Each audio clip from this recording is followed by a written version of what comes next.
እንግዲህ ሀገራዊ ምክክር ኮሚሽን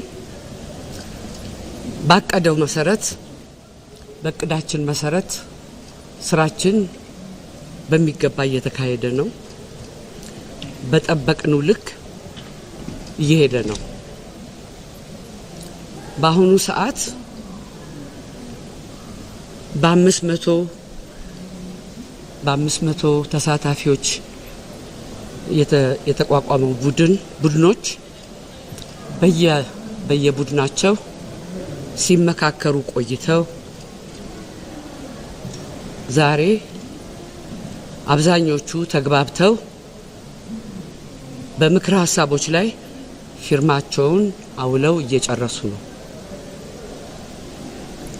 በዚህ ሂደት ውስጥ አለመግባባቶች፣ ግጭቶች አልነበሩም አይባልም። በመኖራቸው ምክንያት ግን ይህ ምክክር አስፈላጊ መሆኑን የበለጠ አረጋግጠናል። እነዛ ግጭቶች ተፈተው ተደማምጠው ወደ አንድ የጋራ ሐሳብ አማካይ ሐሳብ ላይ ደርሰው በአብዛኞቹ ጉዳዮች ላይ ተስማምተው 8ቱም ቡድኖች ስራቸውን እያጠናቀቁ ነው።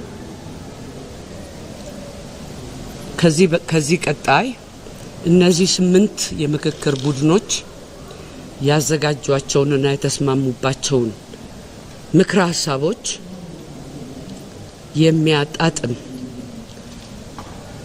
ሃርሞናይዝ የሚያጣጥምና የሚቃረኑ ነገሮች እንዳይኖሩ የሚጠነቀቅ ወይ ደግሞ ድግግሞሽ ያሉባቸው ምክረ ሐሳቦችን ወደ አንድ ለማምጣት የሚሰራ ቡድን ተቋቁሟል። በየ8ቱም ቡድን ተመርጠው ጨርሰው ስራቸውን ዛሬ ከሰዓት በኋላ ይጀምራሉ። እነሱ የሚሰሩት ስራ አጠቃለን ለምናቀርበው ምክረ ሐሳቦች አንድ ወጥነት እንዲኖራቸው ለማድረግ የሚሰራ ስራ ነው። ከዚህ ባሻገር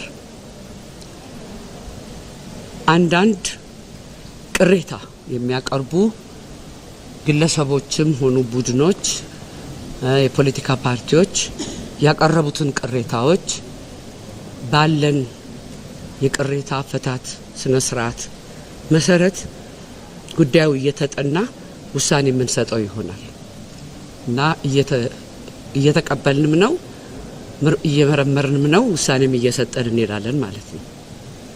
ከዚህ ባሻገር የሚቀጥለው ምዕራፍ ይሄ ሁሉ የተደከመበት ለረጅም ጊዜ ሲደከምበት የቆየ ምክክር ውጤታማነቱን ለኢትዮጵያ ሕዝብ የምናበስር ይሆናል። በአብዛኛው ስራችን 3/4ኛው ስራችን እየተጠናቀቀ ነው። አመሰግናለሁ።